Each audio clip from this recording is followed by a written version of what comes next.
Asante kwa kuendelea kufuatilia mshike habari za usiku. Jina langu ni Kennedy Moses, karibu tuwe sote mpaka mwisho. Mabingwa watetezi Young Africans kutupa karata yao miongoni mwa mijadala ambayo ni mikubwa sana, lakini kwa sasa tuanzie na hapa nyumbani, tukianza na kuwatazama watoza ushuru wa manispaa ya Kinondoni hapo kikosi cha KMC wana Kino Boys wao wamefanya mazoezi yao ya mwisho katika uwanja wa CCM Mkwakwani jijini Tanga tayari kwa ajili ya kukabiliana na wenyeji Coastal Union hapo kesho. Wawili hao watapepetana majira ya saa 3 kamili usiku ambapo KMC itakuwa ikitafuta ushindi wake wa pili msimu huu. Kikosi hicho chini ya kocha mpya Mohamed Abdallah Bares kimekuwa na wakati mgumu na kumekuwa na kupoteza kwa hapa na pale, huku akipoteza baadhi ya michezo ikiwemo mchezo waliopoteza nyumbani dhidi ya TRA United, matokeo ambayo yamewadidimiza mkiani mwa msimamo wa ligi kuu NBC.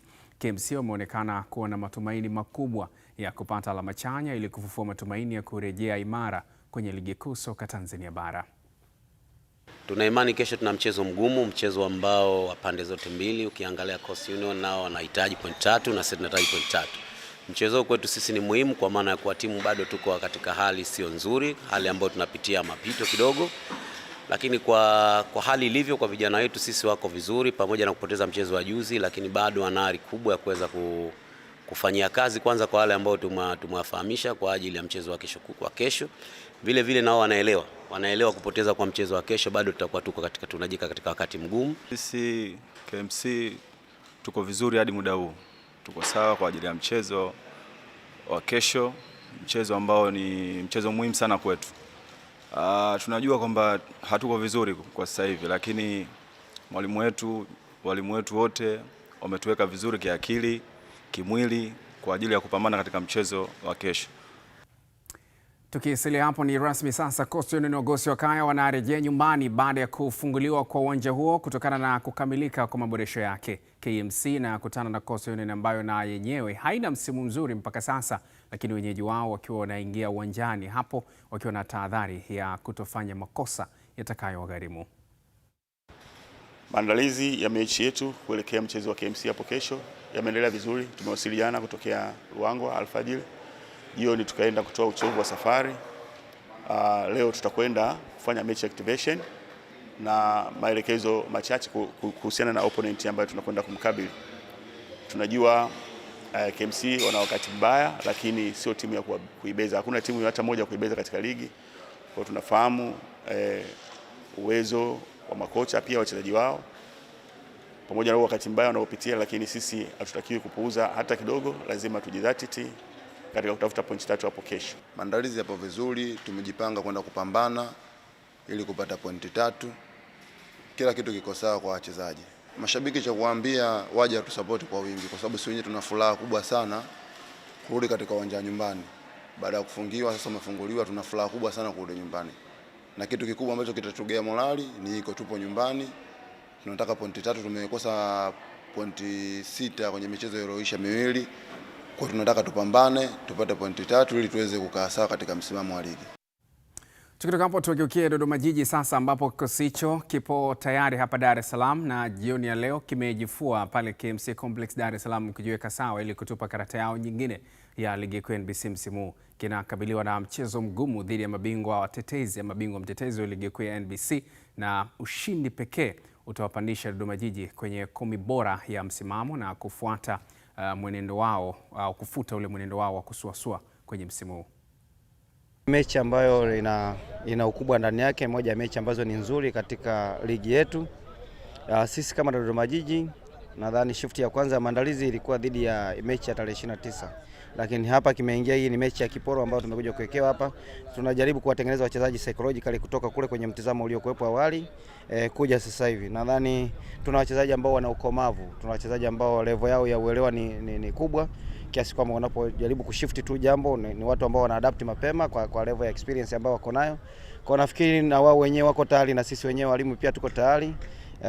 Aina ya mechi ambazo tumetoka kuzicheza ni tofauti na mechi hii. Sasa hii ni testi nyingine kwa sababu tunacheza na timu ambayo currently ndio bingwa. Sasa tunamshukuru Mwenyezi Mungu tumefika salama salimini, na pili tunaendelea maandalizi yetu japokuwa muda sio rafiki, na pia hatujapata siku nyingi za kutrain kwa sababu kuna ratiba ambayo ilikuwa imeingiliana hapa kati, lakini mwisho wa siku hii ratiba ya kucheza mechi na Yanga ikasogezwa mbele. Kwa hiyo si kama wachezaji tumejiandaa, na kama unavyojua mpinzani wetu hakuwa na matokeo mazuri katika mechi iliyopita ya kimataifa, na pia naamini kwenye ligi wako vizuri. Kwa hiyo tumejiandaa vizuri kukabiliana nao na kesho patakuwa na mchezo mzuri. Kwa sababu sisi ni mechi nzuri, ni mechi ambayo inatupa opportunity wachezaji kwa kuonyesha kile ambacho tupo nacho. Lakini Yanga ni timu kubwa, ni timu ambayo tutaingia kwa kuiheshimu. So tutafuata maelekezo ya mwalimu kwa ajili ya mchezo wa kesho. Wakati hayo yakiendelea, kikosi cha wananchi Young Africans hapo kesho kinarejea katika uhondo wa soka la nyumbani, yaani ligi kuu ya NBC Tanzania Bara, ambapo watawaalika Dodoma Jiji kwenye uwanja wa KMC Complex. Tangu kuanza kwa msimu huu wa ligi, Azam FC pamoja na Young Africans pekee ndizo hazijapoteza mchezo wote, Yanga ikiwa imetoa sare kwenye mchezo mmoja pekee na kushinda michezo 5 katika 6 waliocheza. Ushindi wa aina yoyote utaishuhudia wakishusha JKT Tanzania kileleni mwa msimamo wa ligi. Kwa kocha na mchezaji wa kikosi hicho wanasema kuwa wapo tayari kuhakikisha hilo linatimia. Tupo tayari kwa mchezo na tunaangalia zaidi mchezo huo. Tunajua tumetoka kupoteza dhidi ya Ahali, lakini mwisho wa siku lazima turudi na kushinda ili turudi kwenye hali na kasi yetu ambayo tulikuwa tunayo kwa muda mrefu. Na nadhani kwa kulijua hilo, tunatarajia mchezo wetu wa kesho kupata ushindi. Wachezaji wote wapo tayari na watapatikana kwenye mechi 2 zinazokuja, ambayo ni kesho na ile ya ligi ya mabingwa dhidi ya Ahali. And at the same time the return that we're playing Ahali as well. Sisi kama wachezaji tumejiandaa vizuri kimwili, kiakili kuweza kukabili mchezo wa kesho. Tumefuata maelekezo ya mwalimu, tutasikiliza nini mwalimu atakachoongea, ndicho tutakachoenda kufanya katika mchezo wa kesho. Tunaamini tutafanya vizuri. Tulipata magoli mingi dhidi ya mchezo wa Mashujaa, lakini natupasia confidence kwamba atakuja kucheza na sisi sasa anajipanga. Kwa hiyo kama kwenye Mashujaa tulienda hivi, kwa sasa hivi hatuwezi kwenda hivi kama tulivyoenda kwenye Mashujaa. Lazima tuwe na mbinu nyingine ili tuweze kupata matokeo kama zaidi ya yale au mazuri tu yasiyo zaidi ya yale, lakini mradi tupate matokeo yenye kuridhisha. Wakati anaendelea, tuangalie maoni yako uliotuandikia kupitia kurasa zetu mbalimbali za mitandao ya kijamii. Tukianza na swali ambalo tumeuliza na kile ambacho umetujibu. Swali letu ambalo tulikuuliza kupitia ukurasa wetu wa Facebook na Instagram lilikuwa linahoji Young Africans kesho inarejea ligi kuu ya NBC ama NBC Premier League kabla ya kuikaribisha Al Ahly visiwani Zanzibar. Unafikiri utakuwa mchezo wa aina gani? Swali hilo limeuliza hivyo, tuangalie kile ambacho tumeandikiwa na wadau wetu kupitia kurasa zetu mbalimbali. Tukianza na Instagram, Azam TV Sports, anaitwa Martin Dawite. Anasema mchezo wa kesho utakuwa mgumu sana kwa sababu wachezaji wetu watakuwa wanacheza kwa tahadhari ili wasije umizwa, kwani kuna mechi kubwa mbele. Lakini Halfani Hemedi anasema nikiwa Arusha Mianzini, hii mechi kila mtu anaitaka. Dodoma wanazihitaji pointi 3 na Yanga nao wanazitaka, ila itakuwa faida kubwa kwa Yanga kama maandalizi ya kumkabili Al Ahly, kwani 0 ni nini? Naomba unijibu ndugu mtangazaji. Haya bana. Lakini Stamford Enos anasema mechi ya kesho itakuwa ni kuandaa timu kwa ajili ya marudiano na Waarabu. All in all, na watakia maandalizi mema wawakilishi wetu kwenye Champions League ama ligi ya mabingwa barani Afrika. Ni maoni yake. Tuangalie sasa ukurasa wetu mwingine, pasi na shaka ni Facebook, ambao ni Azam Sports.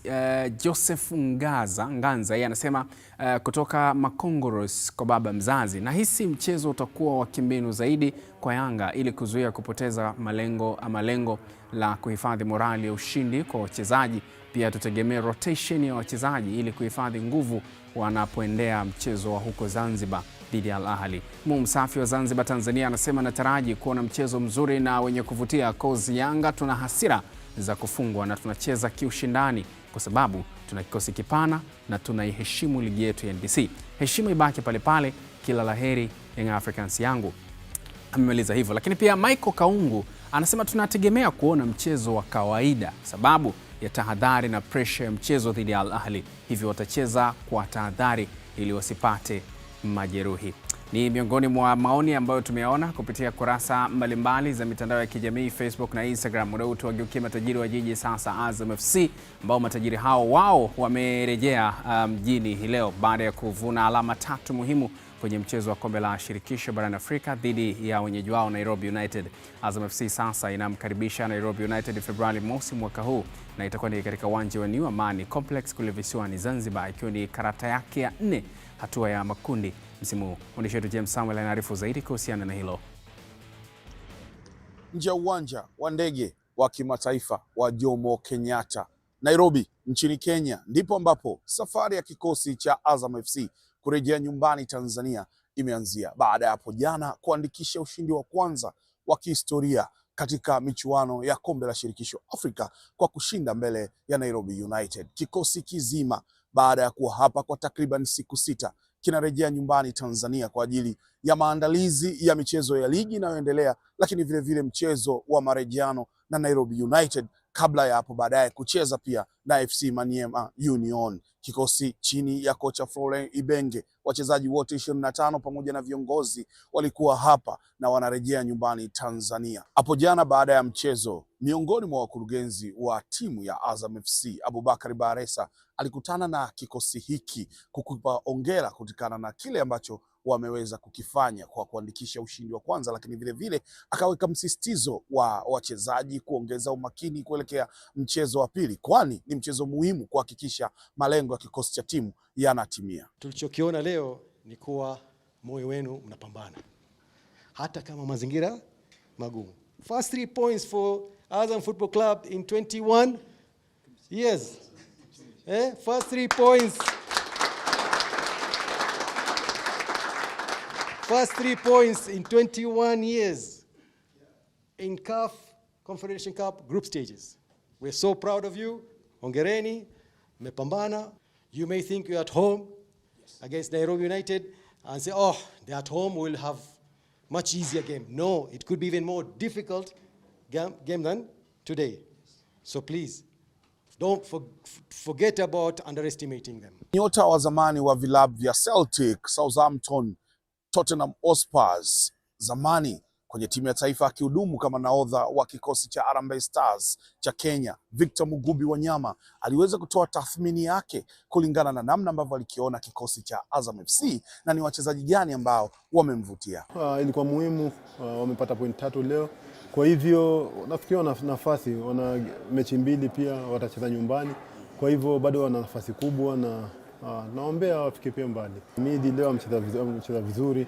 Nafikiria pia kuna Faisal ni mchezaji mzuri, na wengineo pia kuna yule nimemwona akicheza Tanzania mdogo hivi. Kwa mchezaji namba 23 alikuwa anacheza offensive. Pia mzuri. Kwa hivyo mna wachezaji wazuri. Safari ilianza alfajiri pale Jomo Kenyatta International Airport, kituo kikawa ni Amani Abeid pale Zanzibar, na ndege imetua JK Nyerere hapa. Kikosi cha Azam FC kimewasili salama Tanzania baada ya siku 6 kuwepo Nairobi nchini Kenya, na lengo kuu likiwa ni kuzitafuta alama 3 muhimu, na jana zimefanikiwa kupatikana pale uwanja wa Nyayo. Ripoti zote ulikuwa unazipata Azam TV kuhakikisha kila kitu tunakujuza kutokea Nairobi Kenya, na sasa tumerejea nyumbani. Unahakikisha endelea kubaki hapo na kujua matukio yote muhimu ambayo yataendelea kutoka uwanja wa kimataifa wa ndege JK Nyerere International Airport. James Samuel wa Azam Sports. Endelea kutazama Mshike. Endelea kuwa nasi, usiondoke.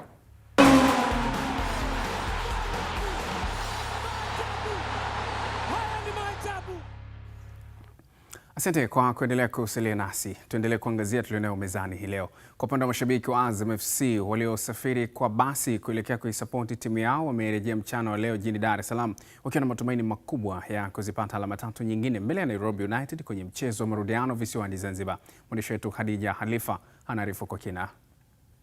Naam, ni furaha na shangwe la mashabiki wa matajiri wa Chamazi Azam FC mara baada ya kuibuka na alama 3 muhimu katika mchezo wao wa shirikisho la soka barani Afrika hapo jana dhidi ya Nairobi United, mchezo ambao ulichezwa katika uwanja wa Nyayo. Sawa, kwanza kabisa tunamshukuru Mwenyezi Mungu. Safari yetu tumeenda salama, tumerudi salama. Sasa nichukue fursa hii kwa niaba ya uongozi wa Azam Football Club, tunawashukuru mashabiki wa Azam FC Tanzania na uongozi wa mashabiki kwa kujitolea, kwa kusema kweli wanajitolea sana kwa timu yao. Nairobi ni mbali, lakini wamejitoa, tumeenda kusupport timu. Siri ya mafanikio ya Azam FC ni umoja na mshikamano uliokuwepo ndani ya klabu, kwa sababu ukiangalia jitihada kubwa ya klabu kufanya mashabiki waweze kufika kule imekuwa ni jambo kubwa sana ambayo imepelekea chachu hii ya ushindi. Siri ya ushindi wetu ni kwamba timu imekuwa na mshikamano. Washabiki unaona tumeenda na sasa tunarudi. Wachezaji walikuwepo kule, uongozi ulikuwepo kule. Kwa hiyo Azam FC yote ilikuwepo wapi? Ilikuwa Kenya. Hiyo ndio siri ya kupata hizo pointi 3. Samani nimeshiwa sauti, samani sana. Ila ndio hivyo. Siri ni mshikamano. Na ndio kitu ambacho kinatakiwa ndani ya Azam FC. Asante, kwanza nichukue fursa hii ya kuwashukuru Azam TV kwa kuweza kuja kutupokea maeneo haya. Lakini kubwa zaidi nimshukuru sana kakaangu Abubakari Baresa kwa namna alivyoitengeneza management nzuri na tumepata ushindi mkubwa sana. Historia imeandikwa, maneno yamenishia, lakini ni kwamba goli la kwanza la group stage limepatikana, point 3 za kwanza la group stage zimepatikana. Tuna mechi 3 mkononi. Hopefully point 12 zinakuja Chamazi na tuna qualify kwa robo finali. Kwa kweli tuna furaha kama mashabiki wa Azam FC. Tuna furaha yetu ni kubwa na ni mwanzo mzuri ambao tumeuanza Nairobi, na makusudio yetu kwenda robo finali. Robo finali tumeianzia Nairobi na tunahakikisha hakuna mechi ambayo kuanzia sasa tutapoteza. Wakati akiendelea, kikosi cha Singida Black Stars Ole Malizeti chenye kimerejea Dar es Salaam salama, na baada ya kuwasili kimefanya mazoezi mepesi kwenye uwanja wa KMC Complex ili kurejesha utimamu wa mwili. Kikosi hicho kimerejea kikitokea visiwani Zanzibar, ambapo kimepata ushindi wake wa kwanza wa kombe la shirikisho hatua ya makundi, wakifunga AS Otoho bao 1-0 hapo jana. Kwa sasa kikosi hicho kinajiandaa kuifuata AS Otoho kule Brazzaville kwa ajili ya mechi ya marudiano ambayo inawapa matumaini ya kupata matokeo chanya ili kusonga mbele kwenye hatua ya mtoano. Cha kwanza namshukuru Mungu, jana tumeweza kucheza mchezo wetu wa 3 wa mashindano ya shirikisho. Bahati nzuri tumepata ushindi wa goli 1 na pointi 3. Kikubwa tunashukuru, kwa sababu kwenye kundi sasa sisi nafasi ya pili na tunaenda kurudiana nao Otoho, kwa sababu sisi tunaenda kupambana kule na tuweze kuchukua tena hizo pointi 3, na tunaomba Mungu atujalie kama alivyotujalia jana tumepata pointi 3. Narudi sasa katika majukumu mengine, lakini pia mashabiki wa Singida Black Stars pengine unawaambia nini kuhakikishia katika michezo hii ya Champions League ambayo imebakia mitatu? Mashabiki mimi cha kuwaomba labda wazidi tu kutupa company, wasije wakasema kwamba labda sasa hivi tuna muda mrefu hatujarudi Singida, lakini wenyewe wazidi kusupport na sisi tupo nyuma yao, na sisi wazidi kutupush ili sisi tuweze kufanya vizuri zaidi, sababu wenyewe ndio wachezaji namba 12, bila wao sisi hatuwezi kufanya chochote. Narudi kwenye ligi kuu, pengine mipango ipoje? Ligi kuu mipango yetu bado ni ile ile, maana mechi ni ile ile, mechi ni zile zile na mpira ni ule ule, maana kwamba mpira tuliocheza Champions League huku na vile vile tunaenda kucheza kule vile vile.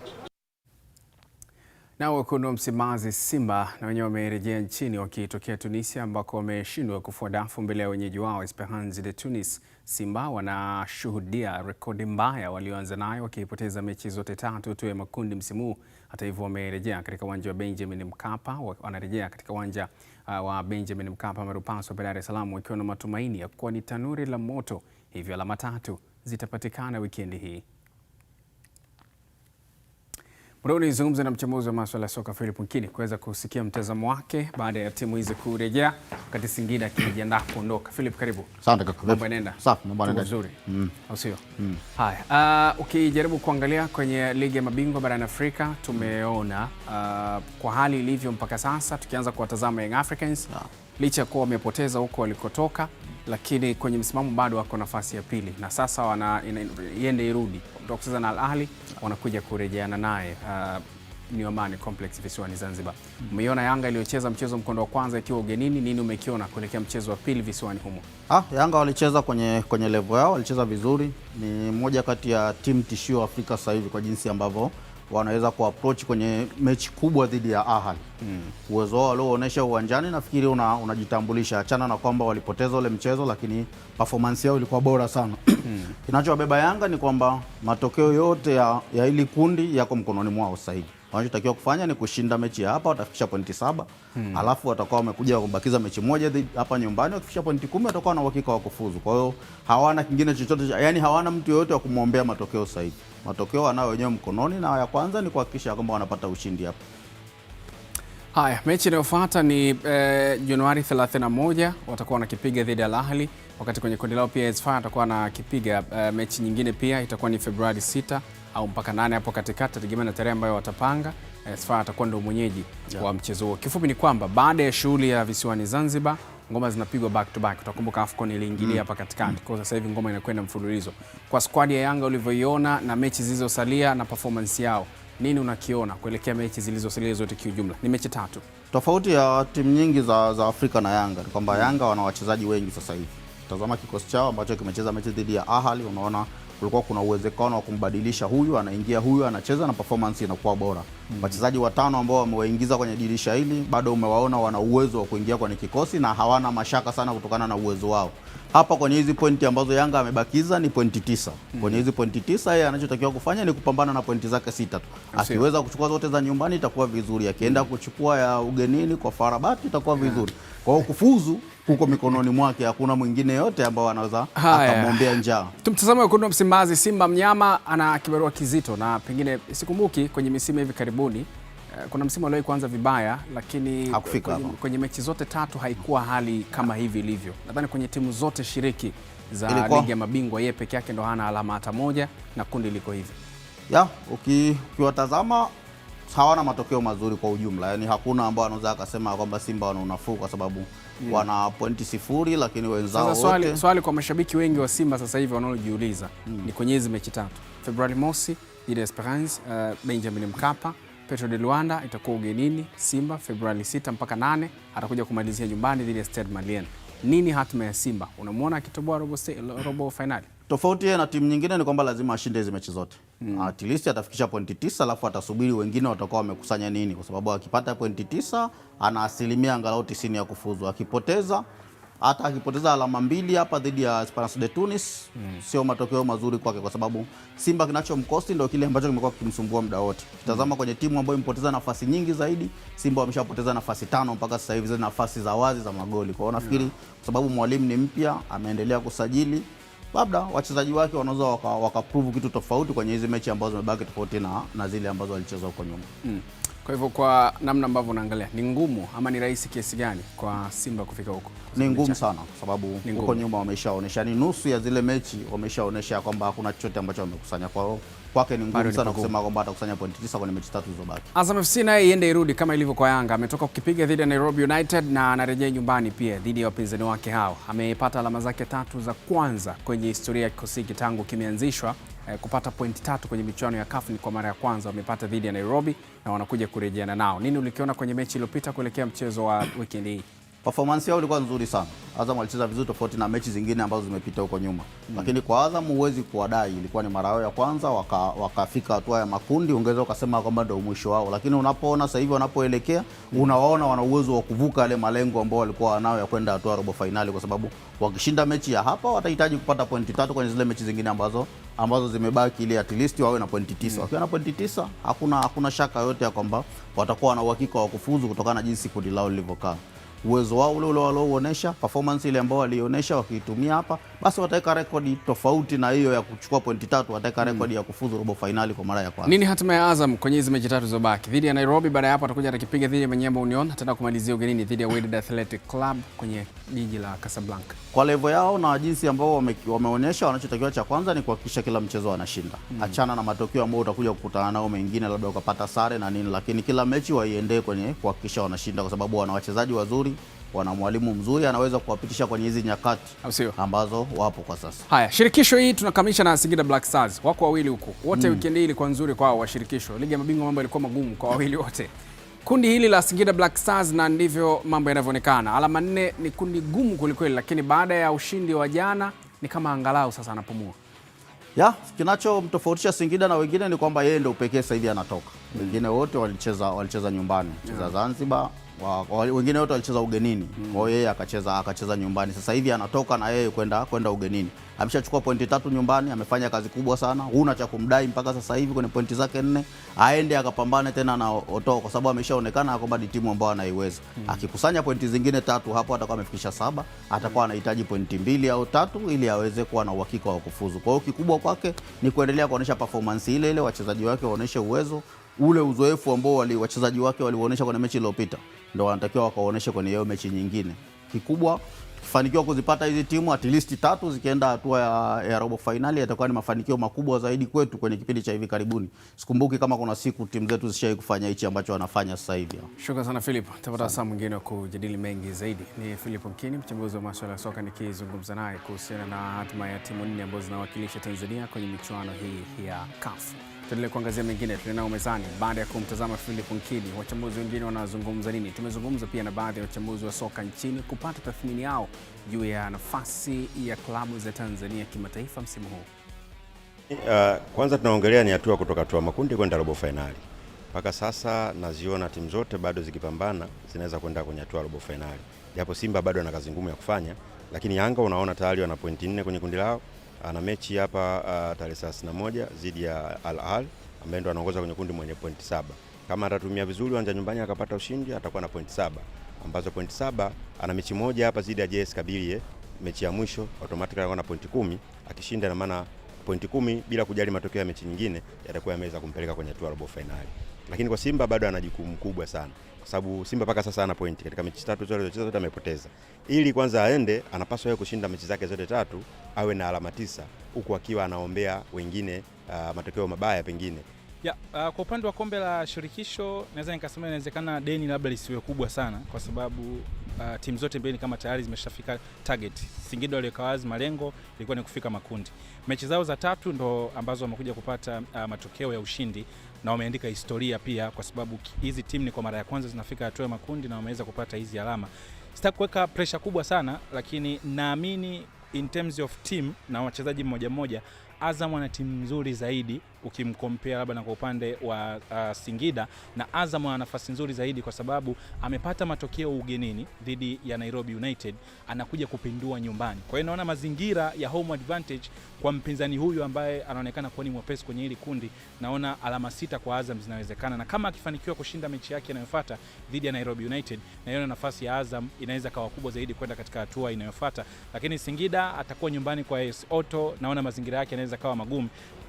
Nafikiri bado wapo katika njia nzuri ya kuelekea kwenye hatua inayofuata, isipokuwa aina ya matokeo ambayo yamepatikana kwa mechi zilizopita, hasa kwa upande wa Simba ambao bado hawana pointi yote mpaka sasa.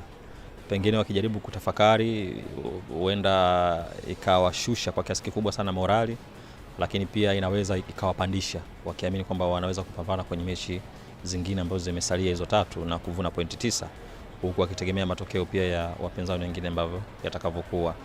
Na nafikiri ni kwa mara ya kwanza katika historia yao, kitoa mwaka 2003 ambao waliishia makundi, hawakupoteza mechi 3 mfululizo, na hata kwenye mara zote ambazo waliingia nusu finali hawakupoteza mechi 3 mfululizo. Hii ni mara ya kwanza kwao. Kwa hiyo huenda ikawa si nzuri sana kwa mashabiki, lakini kwa upande wa wananchi tumeona wana pointi 4 na wamecheza mechi moja tu nyumbani ambayo walishinda dhidi ya FAR Rabat.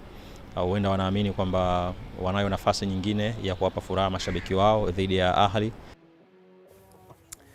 Naam, hivyo ndivyo ambavyo tunakamilisha nusu saa ya kwanza ya mshike mshike hii leo. Bado tutakuwa na nusu saa nyingine ya kujuza mengi ambayo tunayo mezani. Lakini machache kati ya yale ambayo tutakuja kujuza baada ya mapumziko mafupi ni pamoja na haya. Peter Manyika Senior afariki dunia, wakongwe wa Taifa Stars wamlilia. Lakini mbali na hilo, endelea kukaa tayari kusubiri usiku wa vitasa tarehe 31 Januari hii. Mshike mshike, endelea kuwa nasi.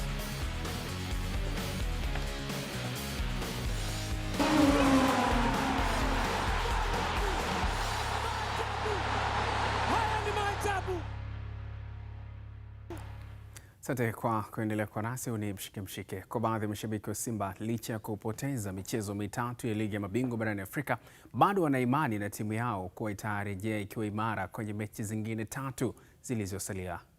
Kama Simba atabadilika na kama tukiamua kubadilika sisi wanachama na mashabiki, tukaunganisha nguvu yetu na viongozi wa klabu kwa kushirikiana kwa pamoja na kila mmoja aka play part yake, tunaweza kubadilisha matokeo na tukafuzu kwa alama 9. Manake michezo mitatu ambayo imebakia ya CAF Champions League, wa tarehe 30 Simba dhidi ya Esperance de Tunis hapa Benjamin William Mkapa, mchezo utakaofuata baada hapo dhidi ya Petro away, na mchezo wa mwisho utakaofuata dhidi ya Stade Maleni nyumbani Benjamin Mkapa. Michezo hiyo yote tukishinda, maana yake tafasiri yake tutakuwa tumeshinda michezo mitatu, tutapata alama 9. Wakati sisi tunashinda michezo mitatu na kupata alama 9, wenzetu ambao tutanao maana yake tutakuwa tumepoteza. Mpaka dakika ya mwisho ndio nitaamini hii imeisha, lakini kwa sasa nasema haijaisha mpaka ishe. Kwa nini? Tumebakiza mechi 3. Na hizi mechi 3, na ningeomba iwekewe slogan maalum kama ni do or die, kufa na kupona. Yani namna yoyote ili mradi ilete hamasa kwa hizi mechi 3. Tunahitaji pointi 9 kwa hali na mali. Dirisha dogo kidogo limetupa aueni ya kutupa confidence hata sisi baadhi ya mashabiki ambao tunaofuatilia mchezo wa mpira wa miguu, hasa nikiwepo mzo wa pasi nyingi, pasi milioni. Mechi ya 3 tumeona tumecheza na Esperance de Tunis. Esperance de Tunis sio timu ya mchezo, ni timu yenye quality hali ya juu na timu yenye viwango vya juu. Sajili tuliofanya Simba Sports imenipa mimi matumaini ya kusema kwamba lolote linawezekana kutokana na quality ya wachezaji wangu walioionyesha performance hali ya juu, tofauti na wale ambao tulikuwa katika zile mechi mbili tulizopoteza. Uwezo walioonyesha na huu wa timu yetu ulionyesha juzi tukiwa Tunis, uwezo mkubwa sana. Wakati hayo yanaendelea, baadhi ya mashabiki na wanachama wa klabu ya Young Africans kutoka Dar es Salaam wao wameelezea kuelekea mchezo wa marudiano wa ligi ya mabingwa Afrika dhidi ya Al Ahly ya Misri licha ya kupoteza alama 3 wakiwa ugenini. Tumepokea matokeo ambayo tumeyapata kule Alexandria Misri. Hayakuwa matokeo ya kufurahisha, lakini unapocheza na Al Ahly, ni timu kubwa sana barani Afrika. Ni timu ambayo inamiliki vikombe vingi vya ligi ya mabingwa barani Afrika, na kwenye CAF titles imekuwa ikishiriki vizuri na ikifika finali na ikichukua makombe. Kwa hiyo kupoteza dhidi ya mpinzani kama Al Ahly ni unainamisha kichwa, kama umejikwaa unanyanyuka unarudi kwenda kujiandaa. Tumepoteza mchezo wao wakiwa nyumbani. Isawatani sisi tunarudi nyumbani katika dimba la New Amani Complex kutafuta alama 3 ambazo zitafufua matumaini. Yanga hatujawahi kuwa na jambo dogo, and unfortunately enough Zanzibar has been like ni uwanja wa nyumbani. We normally play the football which is good, which is has a good quality, na ukiangalia usajili sasa hivi haujatutupa mkono kama wenzetu ulivyowatupa mkono. And kingine what I'm proud of ni kwamba tuna point 4. National Ahli pale New Amani Complex ataenda kupata shida sana. Kocha msingi ni kwamba tunaofuata ni lazima twende, na nadhani hiyo akija hapa National Ahli tutamshughulikia vilivyo. Baadaye wale Farabat kule kwao tutajua tutacheza nao vipi, na vile vile wale ambao ni Kabile nao pia tutawashughulikia vile vile. Hakikisha kabisa anakufa, na hapa atakufa kwa sababu mwenyewe alitambua, aliona mpira wetu kisi ulivyo na aliomba po, kwa sababu ukiona Mwarabu anarudi nyuma anajua iko kwake, lakini kaomba po. Ni mistake kidogo kidogo tu ndio ilitokea hapo, magoli kiingia, lakini timu yangu ilicheza vizuri na timu yangu imejipanga vizuri, na kusikia mtu akulaumu sijui kocha akafanya nini. No, wachezaji wote wa Yanga ni wachezaji wenyewe walisajiliwa kwenye pesa kubwa na walitafutiwa na engineer Simon President, na tumwamini sana. Na kuelekea usiku wa Bongo Fighting Championship Jumamosi hii katika ukumbi wa The Superdome Masaki, baadhi ya mabondia tayari wapo kambini na wanaendelea kujinoa kwa ajili ya usiku huo. Mapambano mbalimbali yatashuhudiwa ikiwemo yale ya mapigano mchanganyiko ma mixed martial arts.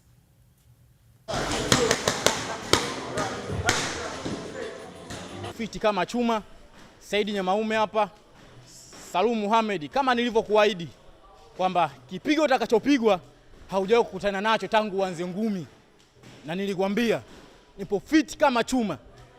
Hii ni chochoro bovu, huu ni mtungu wa mazombi. Umeona, umeingia kwenye chaka bovu, msitu wa Wong Tani, mnyama ume. Kwenye huu msitu hakuna aliyewahi kutoboa. Kazi hapo vizuri, nimejiandaa yani hata kesho hata baadaye kama fight na nini nipo good. Pia waje kwa wingi tarehe 31 ya Superdome, waje kwa wingi. Waje kumwangalia Deo Samuel, waje kumwangalia Nurdin Samuel anakuja kufanya nini. Sisi tumejiandaa, tupo tayari, tunaenda kumkabili mpinzani wetu Kevin Ngedele. Kevin Ngedele ni bondia mzuri, ila ni bondia chipkizi kwangu mimi, sababu ana mapambano 7 lakini yote amecheza ndani ya nchi. Mimi nimecheza nje ya nchi na nimeweza kupata ushindi ndani ya nchi. Nimepata ushindi mjini Urusi. Kwa hiyo niwahakikishie tu Watanzania kwa sisi ni mabondia, ni maprofessional. Sisi tupo tayari kwa ajili ya vita, tumejipanga vizuri vya kutosha sana kwa ajili ya tarehe 31. Watanzania mkaribie kuja kuona vipaji vinavyoendelea, kuja kusapoti vipaji. Wale wapenzi wa Vitasa Plus ambao tulikuwa tumevimisi kwa muda mrefu tutavishuhudia tarehe 31 ama MMA au Mixed Martial Arts. Bana, timu ya Mbeya City imesema bado inaendelea na uboreshaji wa kikosi chao katika kipindi hiki kifupi cha usajili, ambapo tayari wameshavuta kundini Yakuba Sonyi pamoja na Hassan Dilunga. Afisa habari wa kikosi hicho Gwamaka Mwankota amesema mchezo ujao dhidi ya Pamba Jiji Januari 30 mwaka huu kwenye dimba la kumbukumbu ya Sokoine utakuwa mwanzo mpya wa timu hiyo kufanya vizuri kwenye michezo ijayo. Maandalizi yako vizuri na kila jambo linakwenda vizuri, na kama unavyojua huu ndo wakati ambao dirisha dogo linaendelea na inatarajiwa kufungwa tarehe 30. Sisi kama Mbeya City tumeendelea kufanya sajili zetu na wapo ambao tumewatangaza tayari, lakini pia wapo ambao tunaendelea kufanya nao mazungumzo. Kama unavyojua mawindo yanaendelea mpaka dirisha litakapofungwa. Mpaka sasa hivi tumemsainisha Kevin Kijili, tuko naye akitokea pale kwenye timu ya Singida. Huu ni usajili wa mkopo, lakini pia yupo Abdallah Kulandana, yupo Said Notion, yupo Hija Shamte, lakini pia tunaye Yakuba Sonye, vile vile tunaye Hassan Dilunga. Hao ni baadhi ya wachezaji ambao tayari tuko nao. Tuko pia na Omari ambaye pia yeye naye anatokea kwa mkopo pale kwa Wekundu wa Msimbazi Simba. Kabla ya kuja kwetu alikuwa akitumikia timu ya Mashujaa. Kwa hiyo mawindo yetu mazuri na kila jambo letu kwenda vizuri, na kilichotokea kwenye mchezo dhidi ya Mtibwa Sukari ni sisimizi kumkaba tembo, ilikuwa bahati mbaya tu. Naamini kabisa tunakwenda kufanya vizuri kufuatia maandalizi ambayo tunayafanya chini ya mwalimu Mek Maxime. Tukisalia kutazama nyanda za juu kusini, kocha mkuu wa mafande wa Tanzania Prisons Zirikia Otieno amesema alama moja walioipata dhidi ya JKT Tanzania ni mwanzo mzuri wa mafande hao kuonyesha uhai, huku akiahidi kufanya vizuri kwenye michezo ijayo. Otieno amesema sio muda mwafaka wa kuwalaumu wachezaji wala benchi la ufundi, bali kuyafanyia kazi mapungufu yote aliyoyaona kwenye mchezo huo baada ya mapumziko ya muda mrefu. Jua saa zingine sisi tuko very obsessed na winning, but winning is a process. So angalia vile tunacheza. JKT is a very tough team. Hapa iko nafikiri top 5. Na ukiona tunawa manage tactically inamaanisha tuko sawa. So sisi kwetu nafikiri ni kujaribu tu ku make sure that players wanakuwa very calm in front of goal. But mi nafurahi kwa sababu kama unaweza cheza na team kama JKT alafu unawa limit to chasers wanatuchase. So hiyo mi nafikiri ni kitu positive sana compared to saa zile unacheza na teams ndio ampati matokeo na pia nyinyi hakuna kitu mnafanya ya maana. So it's a good sign. Angalia tumeleta players na our players hawaja train na sisi hata siku moja. Angalia wamecheza, angalia vile wamefanya. So tukiendelea kutrain na kuprepare tukiwa na full squad, then mimi naona tuna mwamko mpya hapa mbele.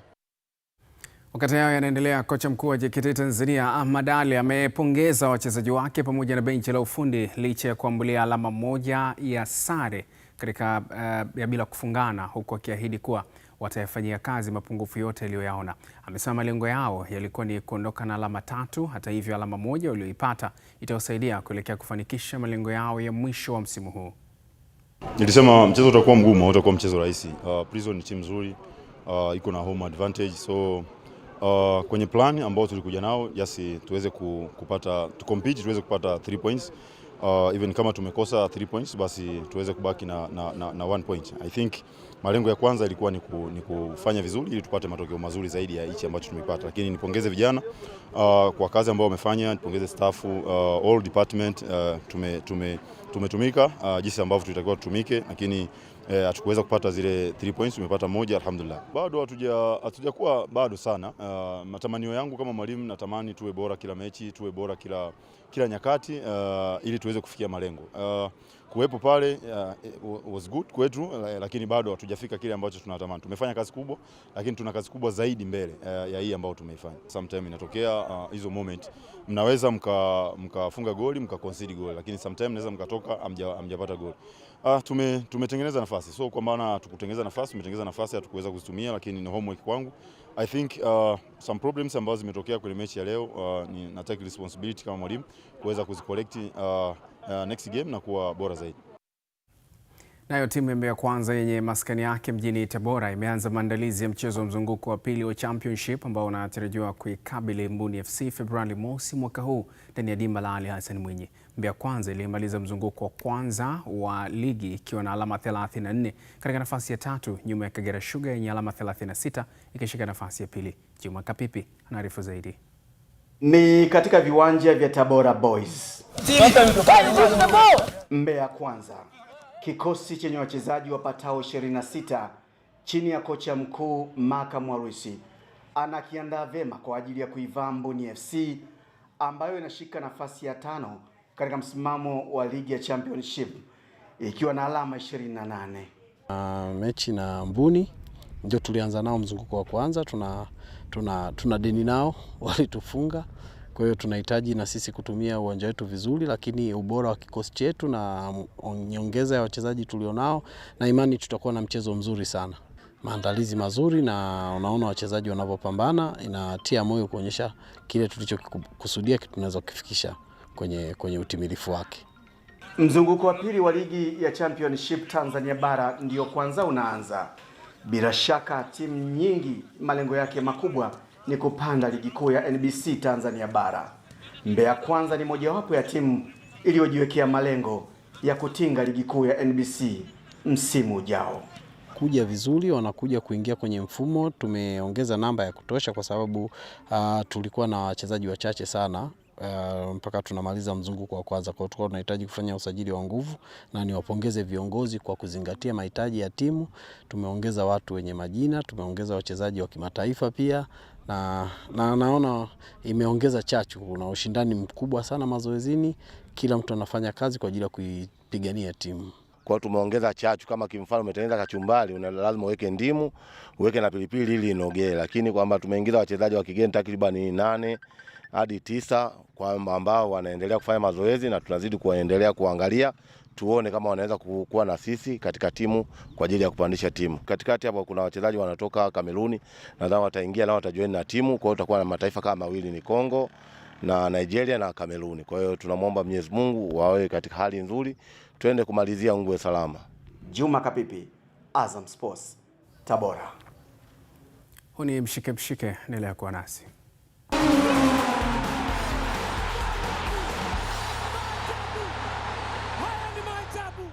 Asante kwa kuendelea kwa nasi. Huni mshike. Mkoa wa Tanga umedhamiria kuishika mkono timu ya African Sports ipande daraja na kurejea ligi kuu ili kurejesha ushindani uliokuwepo kipindi cha nyuma kati ya timu hiyo ya African Sports na Coastal Union. Katika kufanikisha jambo hilo, mwenyekiti Rajab ametoa basi aina ya Tata kwa ajili ya timu hiyo ya African Sports yenye basi lenye thamani ya shilingi milioni 170 za Kitanzania. Taarifa yake Mariam Shidafa inaarifu zaidi.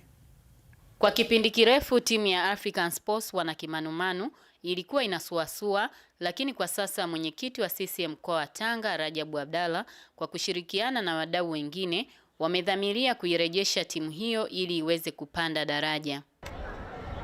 Nimedhamiria tutahakikisha kwenye klabu yetu hii tutakuwa na jengo hapa angalau la ghorofa 3.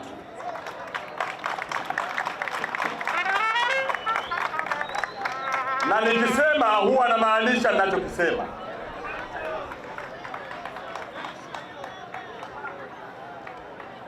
Tutahakikisha klabu hii ya African Sports inakuwa na uwanja wake tena wa kisasa. Naibu Waziri wa Habari, Utamaduni, Sanaa na Michezo Hamisi Mwinjuma ni miongoni mwa waliohudhuria hafla hiyo ya kukabidhiwa basi na kuwataka wapenzi na mashabiki wa mkoa wa Tanga kuziunga mkono timu zao. Tuhakikishe tunalipia kadi zetu za wanachama, tuhakikishe tunakwenda uwanjani kuzisapoti timu zetu na kulipa viingilio, tuhakikishe kukiwa na michango ya aina kwa aina, tukiwa na uwezekano wa kununua jezi, tufanye hivyo ili timu zetu zijiwezeshe kiuchumi na ziweze kufanya shughuli zake zikiwa sio ombaomba kama ambavyo inakuwa sasa hivi. Tuna kituo pale Mnyanjani Technical Center. Ile Mnyanjani ipo inanufaisha timu nyingine. Ukihesabu vijana waliotoka pale walioko timu za nchi ya Tanga ni wengi kuliko walioko African Sports na Coast. Kazi kwenda Dar es Salaam, kwenda viwanja vya Mwembe Chai, Magomeni Kagera, kutafuta watoto wa Dar es Salaam, wakati watoto wote wa Tanzania wamekusanywa wako pale. Sambamba na kutoa basi, mwenyekiti Rajabu ametoa kiasi cha shilingi milioni 60 ambapo 30 ni kwa ajili ya Coastal Union na 30 nyingine kwa ajili ya African Sports, huku naibu waziri Mwana FA akitoa milioni 5 kwa kila klabu. Nashukuru kwa mwenyekiti Rajabu kuinusuru timu yetu kutusaidia swala la usafiri ambalo lilikuwa ni changamoto kubwa katika klabu yetu. Kutoka Tanga, Mariam Shedafa, Azam Sports. Wakati akiendelea, tugeukie pool table sasa. Kocha msaidizi wa timu ya taifa ya pool table nchini Charles Venance ameridhishwa na kiwango kinachoonyeshwa na wachezaji wa timu ya taifa kuelekea mashindano ya Afrika yanayotarajiwa kufanyika Afrika Kusini mwezi Februari. Akizungumza na Azam Sports, kocha huyo amesema kwamba kwa kiwango kinachoonyeshwa sasa ni wazi kwamba ubingwa unaweza kuja Tanzania. Mazoezi tunaendelea vizuri, tuna catch up vizuri na zile drills ambazo tulikuwa tumezipanga kuanzia mwanzo mpaka sasa hivi. Wachezaji bado wapo vizuri kwenye good shape. Sasa hivi tunajaribu kuangalia jinsi gani tunaweza tuka move stage ile tuliokuwa mwaka jana na mwaka juzi kwenda kwenye stage mpya, kwa sababu tumekuwa tukishiriki, tukifika finali ya Afrika, tumeshakuwa washindi wa pili wa Afrika, tushakuwa washindi wa pili mashindano ya juzi, washindi wa 3 mashindano ya Malawi. Sasa tunataka tukachukua ubingwa. Sasa kuna kitu gani ambacho kilikuwa kinatuzuia? Ndio sasa hizi tunakifanyia kazi ili tuweze kurudi na ubingwa wa mwaka huu wa timu ya Tanzania kama timu. Mazoezi mpaka sasa hivi kwa upande wa technical wachezaji wako vizuri. Kwa upande wa tukiangalia hizi discipline, consistency ambazo tulikuwa tunazifanyia kazi zaidi mwaka huu, na wachezaji bado wako vizuri. Sasa kichobakia hapa mwishoni ni kufanya ile mazoezi ya kuvunja na kumaliza, kwa sababu wenzetu tunaenda kucheza nao kule wengi wapo kwenye stage hiyo. Yaani wakipata chance ya kuvunja wamemaliza. Sasa na sisi tunajaribu work on that ili tuwe tunaweza kuvunja na kumaliza mara nyingi zaidi ili kuweza ku catch up na dunia sasa hivi ya pool table. Wakati hayo yakiendelea, golikipa wa zamani wa Young Africans na timu ya soka ya taifa ya Tanzania Taifa Stars Peter Manyika Senior amefariki dunia alfajiri ya leo na mwili wake umehifadhiwa katika hospitali ya Mwananyamala, Dar es Salaam. Kwa mujibu wa taarifa za familia, kikao cha matayarisho na siku ya mazishi kinakaa usiku huu na kupanga taratibu za maziko. Amekuwa akisumbuliwa na shida ya tumbo kwa kipindi takriban kama miezi miwili hivi. Tangu alipokuwa kwenye mapumziko ya season ya ligi alikuwa anasumbuliwa na tumbo, akawa amekwenda hospitali mbalimbali hapa jijini, na bahati nzuri alifika mpaka Muhimbili, na ndipo alipogundua kwamba kama ana dalili za uvimbe ndani ya tumbo. Kwa hiyo wakati madaktari wakiwa katika utafiti kuona kwamba ule uvimbe labda ufanyiwe upasuaji au washughulike kwa namna gani, alikuwa akipata matibabu akienda hospitali na kurudi nyumbani. Hatimaye jana asubuhi alizidiwa akiwa nyumbani, akapelekwa hospitali ya Santa Monica hapo Manzese, na kufikia leo asubuhi bahati nzuri Mungu akawa amempenda zaidi akafariki. Lakini shida kubwa ambayo ilikuwa inamsumbua hadi kupelekea umauti wa kifo chake ni maumivu ya tumbo sana. Sababu msiba umetokea leo asubuhi, na kama unavyojua miundombinu ya jiji letu la Dar es Salaam watu wanakaa mbalimbali. Kwa hiyo tulianza kwanza kupeana taarifa kama ndugu, na wengi walikuwa wameshaingia kwenye majukumu ya kazi, lakini jioni hii tunatarajia kuwa na kikao kifupi cha familia kwa ajili ya kujadili mipango mizima ya namna gani marehemu atahifadhiwa na wapi. Kwa hiyo muda mchache ujao tunatarajia kuwa na majibu, ingawaje kwamba tunatarajia ndani ya siku mbili hizi kati ya kesho ama kesho kutwa mazishi yafanyike hapa Dar es Salaam. Marehemu Manyika Senior hadi umauti unafika alikuwa ni kocha wa magolikipa wa Namungo FC Kabla ya hapo amewahi kupita kwenye klabu mbalimbali za ligi kuu na timu ya taifa ya Tanzania. Baadhi ya wakongwe na wanachama wenzake wa taasisi ya wachezaji wa zamani Galacticos wamemlilia.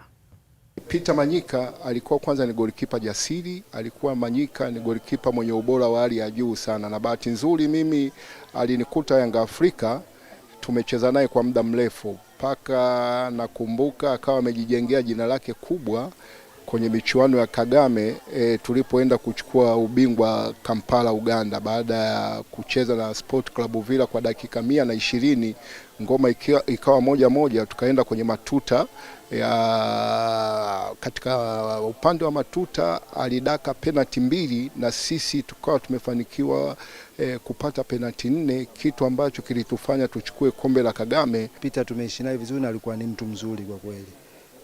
Mpaka sasa hivi ni mshtuko mkubwa ambao tumeupata, japokuwa toka anaanza kuugua anapata maradhi tulikuwa naye pamoja, lakini leo asubuhi ghafla tumesikia kwamba amefikwa na mauti. Tumeshtuka kwa kweli, mpaka sasa hivi tuna simanzi.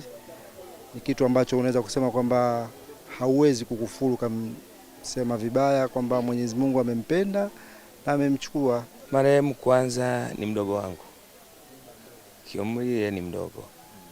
Huyo kucheza sio katushaanza kwa shacha tena kucheza kabisa. Hilo mosi, lakini kubwa lingine kwenye kariera yetu ya football coaching, naye ni mwalimu. Ni mwalimu ambaye amebobea kidogo kwenye goalkeeping coach. Na mpaka mauti anamkuta alikuwa kocha wangu wa makipa katika timu yangu ya Namungo. Ndio maana naona pia hata mimi leo nimefika hapa. Nilikuwa ni mdogo wangu, rafiki yangu, mtu wangu wa karibu mno.